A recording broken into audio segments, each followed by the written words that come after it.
ఈరోజు ముల్లంగి చీజ్ పరాటా నేను చేసి చూపిస్తాను, వీడియో చివరి వరకు చూడండి. ముందుగా మనం 1 కప్పు ముల్లంగి తురుము అయితే తీసుకుందాం ఇక్కడ. తర్వాత 1 కప్పు కాలీఫ్లవర్ తురుము అయితే తీసుకుందాం ఇక్కడ. మరో కప్పుతో క్యారెట్ తురుము తీసుకుందాం.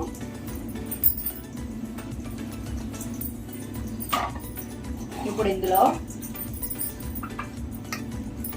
కొంచెం సాల్ట్, ధనియా పౌడర్,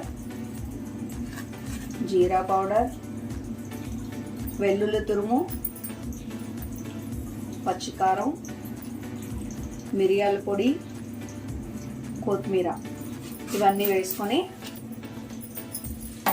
దీన్ని అయితే ఇప్పుడు కలుపుకుందాం.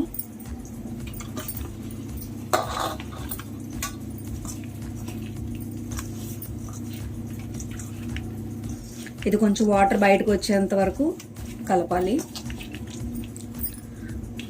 ఇలా వాటర్ని అంతా గట్టిగా పిండుకొని దీన్ని అయితే ఇలా సెపరేట్ చేసుకుందాం.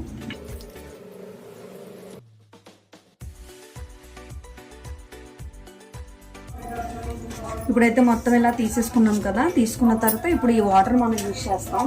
ఈ వాటర్తోనే మనం పిండి అయితే కలుపుకుంటాం, చపాతీ పిండి. నేను ఇక్కడ 1 కప్పు మైదా తీసుకుంటున్నాను.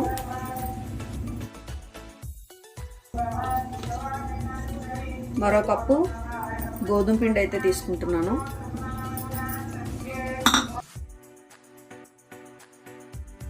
దీంట్లో ఇప్పుడు ఏమీ వేయాల్సిన అవసరం లేదు, సాల్ట్ అని ఇందులోనే ఉన్నాయి కాబట్టి దీన్ని కొంచెం గట్టిగా చపాతీ పిండిలాగా అయితే ఇప్పుడు కలుపుకుందాం.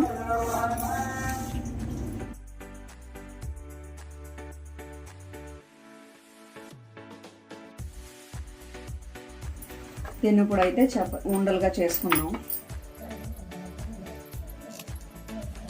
ఇప్పుడైతే వీటిని చపాతీలుగా అయితే ఒత్తుకుందాం. చపాతీలా ఒత్తుకుందాం.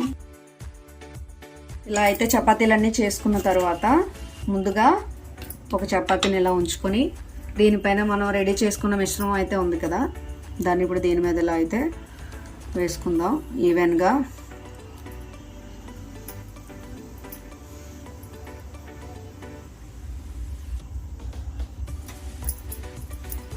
దీనిపైన చీజ్ అయితే తీసుకుందాం. ఇప్పుడు పీసెస్ అయితే దీని మీద ఇలాగా 4 సైడ్స్ ఇలా వేసుకొని దీనిపైన మరో చపాతీతో కవర్ చేద్దాం. 4 సైడ్స్ ఇలా క్లోజ్ చేసిన తర్వాత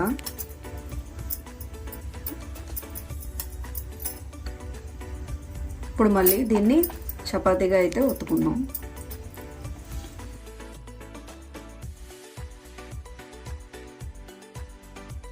పరోటాలన్నీ ఇలా రెడీ చేసి పెట్టుకున్న తర్వాత పెనం పెట్టుకొని దీని మీద కొంచెం నెయ్యి అయితే వేసుకుంటున్నాను. పరోటా అయితే పెనం మీద వేసుకొని కాల్చుకుందాం. ఇప్పుడు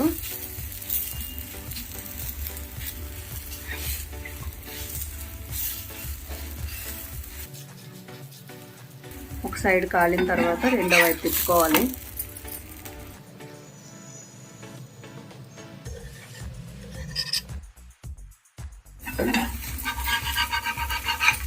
ప్లేట్లోకి అయితే తీసుకుందాం.